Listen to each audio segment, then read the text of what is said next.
Mesdames et messieurs, bonsoir. Merci d'avoir choisi RTI 1 à la une de ce 20h. La Côte d'Ivoire rend un ultime hommage à Monseigneur Paul Siméon Awana-Djro. L'archevêque métropolitain de Bouaké a été inhumé aujourd'hui après 28 ans d'épiscopat. Le Premier ministre Robert Begré-Mambé était aux côtés de la famille et des fidèles à la messe d'adieu au nom du président de la République. Le projet de loi modifiant la loi sur le code de l'urbanisme et du domaine foncier urbain a été adopté à l'unanimité en commission à l'Assemblée nationale. Le texte a été présenté par le ministre Bruno Koné-Nabagné et ce texte devrait réduire considérablement les cas de litige récurrents dans le secteur. La présidente du Sénat, Kandia Camara, et la ministre de la Culture et de la Francophonie, Françoise Remac, ont eu une séance de travail aujourd'hui à la permanence du Sénat d'Abidjan. Elles ont évoqué, entre autres sujets, la 13e édition du Massa, le marché des arts du spectacle africain d'Abidjan. Au Sénégal, c'est le dernier jour de campagne pour la présidentielle. Les candidats tiennent aujourd'hui leur dernier meeting avant le vote de dimanche. À minuit, ils n'auront plus droit à la parole. Le PDS de Karim Wade, dont la candidature a été invalidée, a choisi d'apporter son total soutien à la coalition Bassirou Diomaye Faye. Soyez les bienvenus sur RTI 1. Ainsi va la vie, Monseigneur Paul Siméon Awana-Djro nous a quittés définitivement. L'archevêque métropolitain de Bouaké a été inhumé aujourd'hui après 28 ans d'épiscopat. Avant l'ultime séparation, la Côte d'Ivoire lui a rendu un hommage aujourd'hui même à Bouaké où il a servi jusqu'à son rappel à Dieu. Au nom du président de la République, le Premier ministre Robert Begré-Mambé était présent à la messe d'adieu. Kadès Sokodogo. Cathédrale Sainte Thérèse de l'Enfant Jésus Bouaké, la communauté catholique et la Côte d'Ivoire, dans toute sa diversité, disent un dernier adieu à Paul Siméon Awana-Djro, archevêque métropolitain de Bouaké. Comme à toutes les étapes des obsèques, le Premier ministre Begré-Mambé est à Bouaké pour la messe de Requiem. Temps fort, la reconnaissance de la République. Le défunt recevra des mains du ministre des Transports, Amadou Koné, la médaille d'officier de l'Ordre national à titre posthume. Le ministre de l'Intérieur et de la Sécurité, le général Vagondo, va lui remettre la reconnaissance de la République, des distinctions au nom du président de la République, Alassane Ouattara. 28 ans d'épiscopat, acteur de paix en Côte d'Ivoire, Monseigneur Paul Siméon Awana-Djro fut vice-président de la commission Dialogue, Vérité et Réconciliation et président de la commission nationale de réconciliation et d'indemnisation des victimes Conarive, un homme de Dieu qui aura marqué son temps. Le clergé catholique ne l'oubliera jamais. Siméon, merci. Merci de nous avoir laissé ce testament. Mais nous te demandons une seule chose. Toi qui vois aujourd'hui ce que nous autres ne voyons pas encore, toi qui entends aujourd'hui ce que nous autres n'entendons pas encore, intercède pour nous auprès du Père, afin que nous puissions reconnaître vraiment en l'autre un frère à qui nous devons respect, amour et vérité. Au nom du président de la République, le Premier ministre témoigne de toute l'admiration que la Côte d'Ivoire porte à cet homme de Dieu. Il y a donc un message très fort qu'il nous a laissé. La vie de l'homme doit contribuer au rayonnement de Dieu parmi les hommes. Et c'est ce qu'il a fait. La Côte d'Ivoire lui a fait confiance. Lui a confié de nombreuses responsabilités en dehors de celles qu'il avait au sein de l'Église. Et vous avez vu comment il a contribué à faire rayonner la paix à Bouaké. Il a réconcilié les communautés. Il a réconcilié les hommes de foi. Et il a fait en sorte que Bouaké soit une ville paisible, la cité de la paix. C'est l'œuvre de Dieu par lui, pour les hommes, qui reposent en paix. Le président souhaite que toute la Côte d'Ivoire tire une leçon de sa vie, pour que nous soyons tous des hommes et des femmes de paix. Il n'y a rien de plus beau que la paix. Remise de l'étole des franciscains, l'homélie, la consécration, le sanctus, jusqu'à l'absoute pour la grande séparation. C'est sous le coup de 12 heures que Monseigneur Paul Siméon Awana-Djoro, archevêque métropolitain de Bouaké, a été mis en terre conformément à sa dernière volonté à l'enceinte de la cathédrale Sainte-Thérèse de l'Enfant Jésus de Bouaké. Voilà, l'homme de Dieu a marqué l'Église et toute la Côte d'Ivoire ne l'oubliera jamais. Dans la prière, la cohésion, les chrétiens et les musulmans poursuivent le jeûne, un moment de partage. Le ministre d'État, ministre de la Défense, manifeste sa solidarité justement aux forces de défense et de sécurité. Téné Birahim Ouattara était à leur côté à la rupture collective du jeûne. Le ministre d'État a appelé à renforcer les liens de fraternité et d'unité. Fred Olay, Abou Sanogo, Basile Kwasi pour le reportage. Caserne de gendarmerie d'Agba, comme un jour de fête. L'ambiance était bon enfant pour une rupture collective du jeûne du Ramadan. Invité spécial, le ministre d'État, ministre de la Défense Téné Birahim Ouattara. Un moment qui a rassemblé les unités des forces armées de Côte d'Ivoire et de la gendarmerie nationale. Instant de partage, de cohésion et de solidarité pour renforcer les liens entre les soldats et leurs tutelles. L'imam de la caserne a salué l'initiative.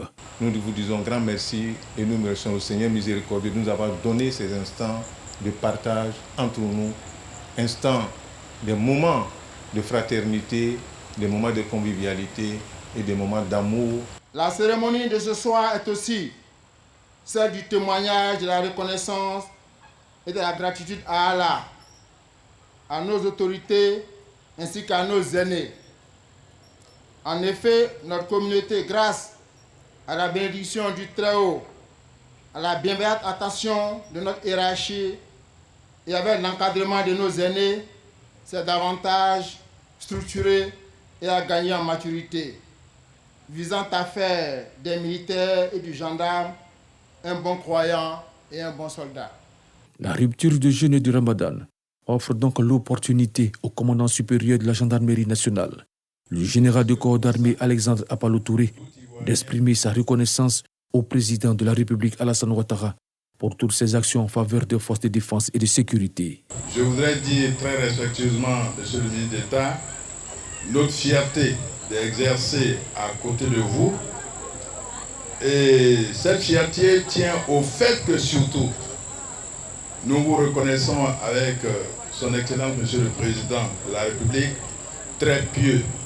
Nous prions pour vous-même, pour votre famille et à travers vous pour toutes les populations de Côte d'Ivoire. Période de recueillement et de haute spiritualité. Le jeûne du Ramadan et le carême chrétien sont observés au même moment. Le ministre d'État, ministre de la Défense Téné Birahim Ouattara, a exhorté l'ensemble des forces de défense à la solidarité et au partage. Au-delà de la rupture, c'est plutôt donc plusieurs confessions religieuses qui se retrouvent sur cette place ici aujourd'hui. Et grâce au Tout-Puissant, il se trouve que donc le jeune chrétien et le jeune musulman se font cette année à la même période. Et je dois dire que c'est un message du Tout-Puissant à notre endroit pour nous inviter à la cohésion des religions, la cohésion des populations, pour que tous ceux qui vivent en Côte d'Ivoire puissent donc aller dans le même sens. Son Excellence le Président de la République est à l'écoute de ses armées. La cérémonie de rupture collective du jeûne a donné lieu à la remise d'un important don du chef de l'État Alassane Ouattara, chef suprême des armées. 40 tonnes de riz, 40 tonnes de sucre, 100 cartons de lait et 1000 cartons de gobelet et une enveloppe de 10 millions de francs CFA. D'un montant global de 65 millions de francs CFA, ces dons seront répartis entre toutes les confessions religieuses des forces de défense et de sécurité. Voilà, cela fait 11 jours que les musulmans sont en jeûne en ce mois de Ramadan, un mois qui a des retombées pour leur foi. Mais comment s'y prendre efficacement pour en profiter tant physiquement que spirituellement? Quels sont les conseils d'usage pour bénéficier de ce mois de Ramadan? Voyons les éléments de réponse dans ce reportage de Mahama Traoré. Après une matinée dédiée à la lecture coranique chez lui à domicile, c'est l'heure pour Imam Mourlay Balo de se rendre à la mosquée pour officier la prière de 13h30. En ce 11e jour du Ramadan, marquant le début de la deuxième décade de ce mois béni, chaque fidèle devrait se remettre en cause, selon ce guide religieux. Quel bilan faisons-nous après cette première décade? Avons-nous eu la miséricorde d'Allah subhanahu wa ta'ala? Le salaire qui caractérise cette première décade, est-ce que nous l'avons obtenu? Combien de personnes ont bénéficié de notre largesse? Est-ce que notre jeûne a été agréé par Allah? Voici autant de questions à laquelle nous devons trouver des réponses. Rester humble et faire preuve de dévotion dans l'adoration. C'est la ligne de conduite que prescrit l'homme de Dieu aux croyants afin qu'ils profitent des grâces de ce mois de jeûne. Nul ne peut vous garantir que vous avez déjà eu la satisfaction d'Allah subhanahu wa ta'ala. Il faut redoubler d'efforts, il faut multiplier les bonnes actions, les prières, le jeûne. Il faut également faire beaucoup de sacrifices et nous pouvons également chercher à rétablir la concorde entre les gens. Ne pas, comme on le dit, passer du temps en état de jeûne et puis être en train de critiquer autrui. Voilà, donc ce qui vraiment peut amener notre jeune à baisser de niveau et les récompenses seront moindres. On essaye de travailler sur soi-même pour pouvoir appliquer ce que l'imam dit. Donc en termes de prière, en termes de patience, en termes de partage, en termes de la bonne cohésion avec les voisins et les concitoyens, on essaie de mettre ça en pratique. Certes, ce n'est pas facile, mais ça demande beaucoup de sacrifices et beaucoup de patience. Selon les Saintes Écritures, cette deuxième décade du Ramadan est dévolue à l'obtention du pardon divin. Voilà, et dans ce contexte de jeûne, de prière intense, le travail se déroule très bien, notamment à l'Assemblée nationale, où le projet de loi modifiant la loi sur le code de l'urbanisme et du domaine foncier urbain a été adopté à l'unanimité en commission. Le texte a été présenté devant les députés par le ministre Bruno Koné-Nabagné et il devrait réduire considérablement les cas de litige récurrents dans le secteur. Konaté Moussa. Le projet de loi modifiant la loi instituant code de l'urbanisme et du domaine du foncier urbain. Le texte examiné en commission en décembre dernier avait été retiré pour être révisé au niveau de certaines dispositions. Nous avons mis un comité qui a tenu un atelier pour réfléchir sur ce projet de loi. Et ce comité, après avoir travaillé, nous a rendu compte. Nous-mêmes, nous avons rendu compte au président de l'Assemblée nationale. Et aujourd'hui, que nous sommes prêts, nous avons demandé que le ministre revienne pour qu'on lui présente nos observations sur le projet de loi. Et la séance est bien passée parce que le ministre a pris en compte la plupart des observations que nous avons faites à travers notre comité de réflexion. 15 articles sont concernés par la modification de la loi sur le code de l'urbanisme et du foncier urbain. Des réformes pour apporter des réponses efficaces aux nombreuses difficultés dans le secteur, notamment la délivrance des arrêtés de concession définitive ACD. Nous pensons avoir pris toutes les dispositions qui permettent aujourd'hui de délivrer des actes qui soient des actes beaucoup plus forts, des actes sécurisés, des actes, je ne dirais pas inattaquables, parce que chacun peut se pourvoir devant la juridiction, mais des actes qui aujourd'hui ont toutes les sécurités à l'intérieur, et qui nous permettent de dire aux Ivoiriens qu'un ACD qui leur est délivré, à partir de maintenant, est un acte définitif. Le présent projet de loi, dans son article 222 nouveau, stipule que l'ACD fait l'objet de publication au livre foncier et au journal officiel. L'ACD peut également faire l'objet d'affichage à la mairie ou à la sous-préfecture du lieu de situation. Selon le même article, 4 mois après l'accomplissement des formalités de publication ou d'affichage, l'ACD ne peut plus faire l'objet de recours, sauf en cas de faux avéré. Et voilà qui est clair. Donc, l'autre chambre du Parlement est aussi en activité à sa permanence d'Abidjan. La présidente du Sénat, Kandia Camara, et la ministre de la Culture et de la Francophonie, Françoise Remarque, ont eu une séance de travail aujourd'hui et vendredi. Elles ont évoqué, entre autres sujets, la 13e édition du Massa, le marché des arts du spectacle africain d'Abidjan. Herman Guivé. Françoise Remarque, la ministre de la Culture et de la Francophonie, à la permanence du Sénat d'Abidjan, venue rencontrer la présidente du Sénat, Kandia Camara, afin de bénéficier de son expérience, surtout de sa vision, sur plusieurs sujets touchant à l'émancipation de la femme. Première femme élue à la tête du Sénat ivoirien, Kandia Camara est un modèle inspirant pour la gente féminine qui a soif de faire bouger les lignes en matière de respect de ses droits. Des avis et suggestions qui seront mis à contribution dans le cadre de l'organisation du Massa 2024, le marché des arts et du spectacle africain, qui se tiendra au mois d'avril. Il était important que l'on puisse demander et recueillir de la présidente du Sénat ses conseils sur un certain nombre de chantiers que nous allons mettre en place en 2024. Ces projets doivent se faire avec les collectivités territoriales. Le Sénat est la représentation de ces collectivités territoriales car nous souhaitons que la culture soit accessible à tous les niveaux. Un des sujets que nous avons évoqués de manière plus spécifique, c'est la prochaine édition du Massa qui aura lieu du 13 au 20 avril et qui sera un peu dans la continuité de la Coupe d'Afrique des Nations puisque nous allons recevoir 33 pays. Il était important aussi que l'on recueille les observations de Madame la Présidente du Sénat, ses avis sur cette organisation et surtout sur la mobilisation des populations, car cet événement est un événement fort qui va aussi montrer à la face du monde tous nos atouts dans les arts et dans le spectacle. Le Sénat s'honore de cette visite. Je fais savoir à Madame la ministre que le Sénat prendra toute sa place dans l'organisation du Massa et le Sénat vraiment jouera son rôle pour faire en sorte que ce Massa-là, tout comme la Cannes, soit un succès.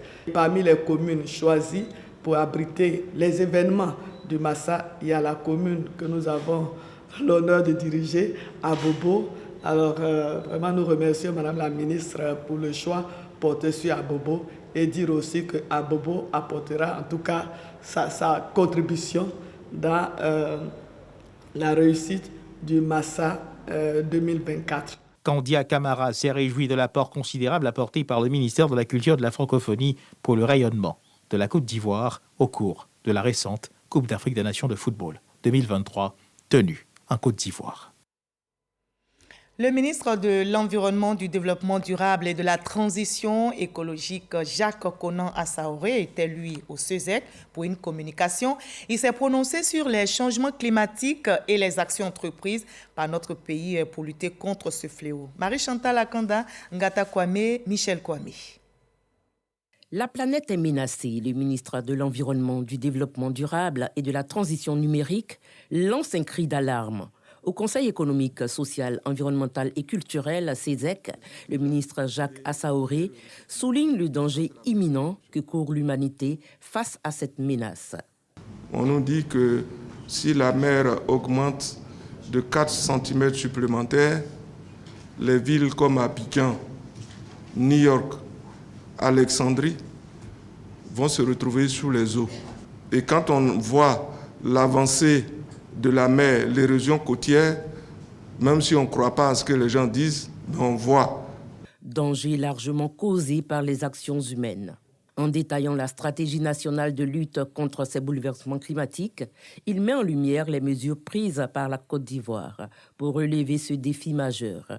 Il y a 13 millions d'hectares de forêt qu'on a perdus, c'est-à-dire 81% de notre couvert forestier. Les pluies tombent quand il ne faut pas, il fait de plus en plus chaud. Le gouvernement a pris le taureau par les cornes. Ces mesures visent à réduire nos émissions de gaz à effet de serre supplémentaires dans l'atmosphère qui provoquent le réchauffement climatique. Donc il faut agir sur ce axe. L'objectif, c'est d'éviter de recourir aux énergies fossiles, qui sont une des causes des émissions de gaz à effet de serre.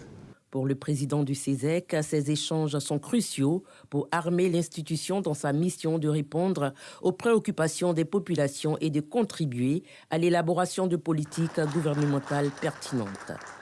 La séance de ce jour nous offre-t-elle l'opportunité d'être édifiés sur la vision de l'État de Côte d'Ivoire en matière de lutte contre les changements climatiques, dont les externalités négatives au double plan économique et social ne sont plus à démontrer, notamment au regard des perturbations pluviométriques et du raccourcissement des saisons culturelles qui impactent négativement les productions agricoles, les productions animales et halieutiques, dont la contribution est significative au PIB.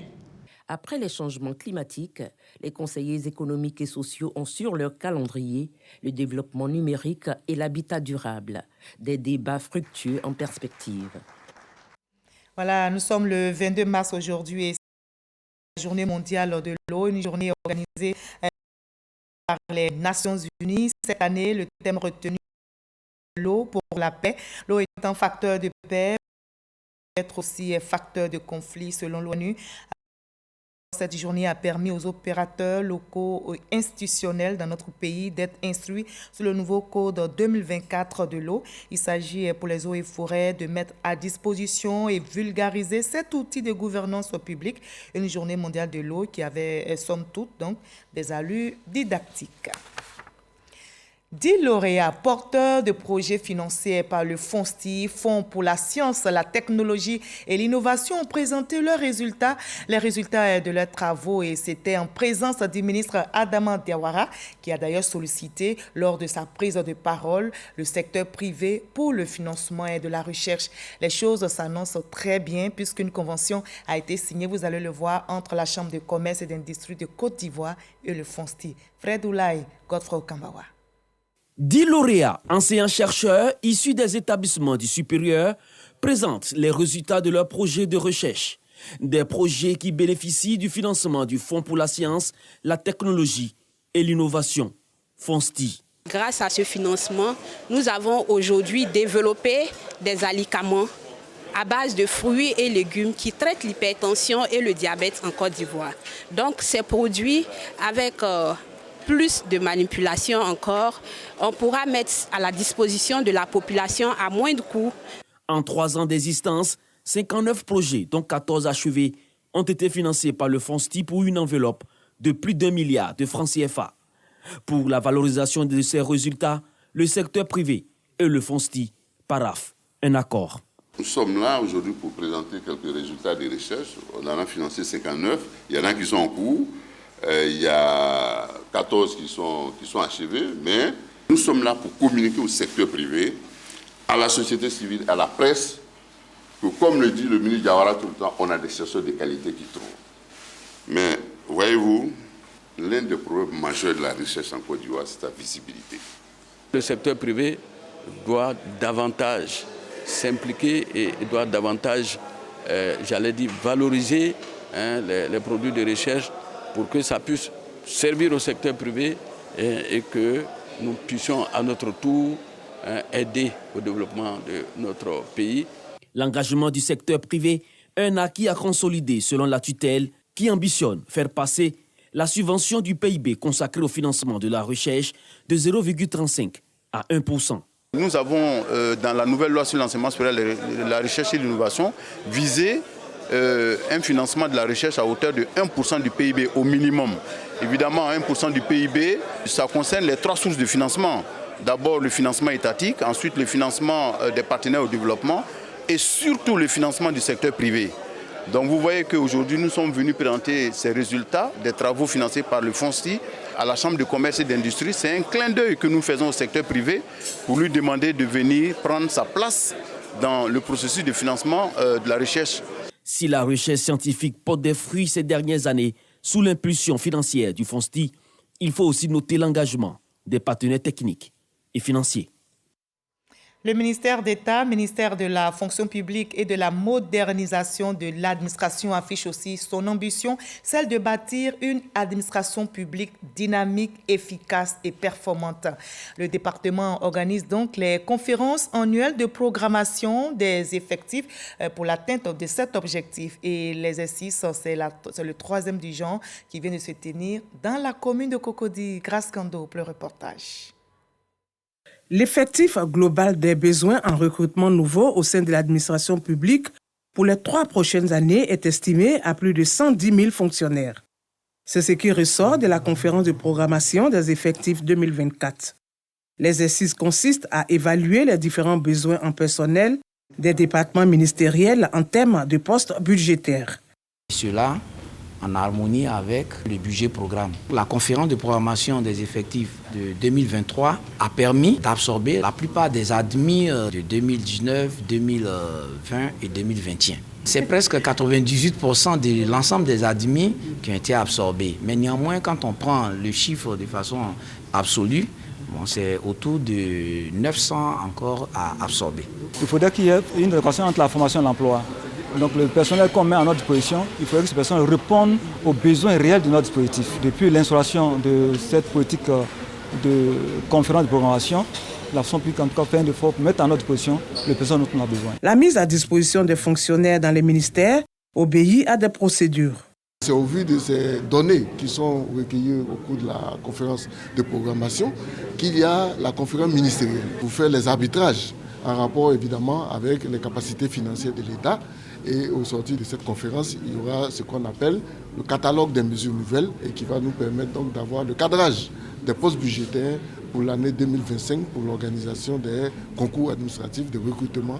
Lorsque ces concours seront donc organisés, les admis à ces concours seront affectés au regard des besoins qui ont été exprimés aujourd'hui au cours de cette conférence de programmation pour aller dans les ministères où leur profil est demandé pour y prendre service et travailler au sein de nos administrations. La conférence de programmation, qui a donc réuni 3 jours durant les directeurs des ressources humaines des ministères, vise une meilleure planification des personnels administratifs. Le ministre de la fonction publique joue le rôle de régulateur, de manière à ce que les administrations soient confortables avec des profils qui conviennent à leurs ambitions, en vue de faire de notre administration une administration performante, efficace, qui répondent aux besoins de nos populations. Notre système de recrutement sera de plus en plus rigoureux parce qu'il est assis sur des principes de bonne gouvernance. Il dépend des besoins des administrations et de notre approche de maîtrise de la masse salariale. À l'issue des travaux, une motion de soutien a été adressée au gouvernement pour les mesures prises en faveur des fonctionnaires et agents de l'État. La lutte contre la pauvreté s'accentue aussi dans notre pays. Le gouvernement multiplie justement les initiatives pour le bien-être des populations, notamment les ménages vivant dans l'extrême précarité. Un registre social unique est en cours d'élaboration pour le suivi et la prise en charge de ces personnes. Et les préfets de région sont mis justement à contribution par la ministre Miss Belmondo Dogo. Ils étaient en conclave à Yamoussoukro, Michel Mambo-Sogodogo. Est considérée comme pauvre toute personne qui vit en dessous de 750 francs CFA par jour et en extrême pauvreté, celle qui vit en dessous de 350 francs CFA par jour. Les signes de la pauvreté sont multiples: mauvaise santé, logement précaire, sous-alimentation, environnement dégradé, insécurité physique. Afin d'identifier les ménages en situation de pauvreté ou d'extrême pauvreté en Côte d'Ivoire, le ministère de la Cohésion nationale, de la solidarité et de la lutte contre la pauvreté élabore un registre social unique RSU. Une banque de données qui devra permettre d'établir une liste exhaustive des personnes éligibles aux différents programmes de lutte contre la pauvreté en Côte d'Ivoire et les préfets de région sont mis à contribution. Nous avons trouvé primordial de vous associer à ce projet afin que vous soyez des relais auprès des populations de vos régions respectives. En réalité, il s'agit de faire connaître le RSU, le régime social unique dans vos localités pour un fonctionnement et une application efficiente, efficace et effective. Plusieurs services sociaux seront mis sur pied au profit des bénéficiaires, entre autres les transferts monétaires et en nature et l'assurance maladie universelle. Il existe au travers de ce régime social unique un enjeu de transparence, de confiance dans le ciblage des programmes sociaux, un enjeu de suivi dans la progression des bénéficiaires et surtout un enjeu de coordination et de complémentarité. Le registre social unique, RSU, va apporter sur des programmes en matière de protection sociale, de santé, d'éducation et de solidarité. Dans l'actualité politique nationale, une délégation de la jeunesse du Rassemblement des oufouettistes pour la démocratie et la paix, RHDP, était ce vendredi chez le président du directoire du parti. Notez que la délégation conduite par Mamadou Koné a présenté ses activités à Gilbert Koné Kafana. Le reportage d'Abdoulaye Koné. C'est un échantillon représentatif de l'UJ-RHDP qui a été reçu ce vendredi par le haut représentant du chef de l'État. Une audience qui intervient un mois après la formation du nouveau bureau de l'instance dédié à la jeunesse du parti. Après la mise en place du bureau, il était important pour nous, en tant que structure spécialisée du parti, de venir rencontrer le haut représentant du président de la République, qui est le président du directoire du RHDP. Pour les élections de 2025, nous nous sommes donné un objectif global d'1 million de jeunes que nous devons faire inscrire sur la liste électorale. Alors le président du directoire a insisté sur l'union entre nous les jeunes, la cohésion et la remobilisation surtout des jeunes, à l'effet de tenir la jeunesse du RHDP prête pour les échéances à venir. La jeune garde du parti s'engage aussi à investir le terrain. Avant de prendre congé du président du directoire du RHDP, elle a reçu en retour des recommandations. Je leur ai donc indiqué que la discipline doit être inscrite parmi les priorités parce que le parti ne peut être véritablement efficace et uni que si la discipline y est respectée. Et je leur ai donc dit que le parti comptait sur eux pour les prochaines échéances et particulièrement les activités futures, notamment la révision de la liste électorale. Donc j'ai surtout insisté sur cet aspect parce que cela va être la prochaine activité la plus importante du parti en attendant les élections. Rappelons que c'est au terme d'une assemblée générale élective que Mamadou Koné a été élu en décembre dernier président de l'Union des jeunes du RHDP, avec près de 47% des suffrages exprimés. Voilà, et au chapitre sport de ce 20h, le directeur général de l'Office ivoirien des sports scolaires et universitaires, OASU, a lancé récemment les activités sportives du département de Ouangolo-Dougou. Les élèves et écoliers seront en compétition dans plusieurs disciplines sportives pendant cette année scolaire 2023-2024. Et Traoré Drissa, député de la circonscription Ouangolo-Dougou-Kouara, a été honoré pour son soutien au développement du sport. On en sait plus avec notre reporter Kader Sogodogo. Lancement des activités de l'Office ivoirien des sports scolaires et universitaires, OASU, dans le département de Ouangolo-Dougou. Élèves et écoliers venus en grand nombre pour participer au défilé de présentation des différents établissements qui seront en compétition durant l'année scolaire 2023-2024. Occasion pour le directeur général de l'OASU d'encourager les initiatives locales, celles des personnalités qui soutiennent le sport. Le député de la localité, Traoré Drissa, est en première ligne. L'OASU, au regard de son rôle dans l'animation de la vie scolaire et de l'édification de l'élite sportive nationale, mérite attention, appui et soutien dans l'organisation de ses activités. C'est pourquoi je me félicite et me réjouis des actions de la contribution inestimable de l'honorable député Traoré Drissa dans le rayonnement du sport scolaire à Ouangolo. Ces encouragements du directeur général de l'OASU à l'endroit du parrain du jour sont traduits en actes par la remise d'un présent.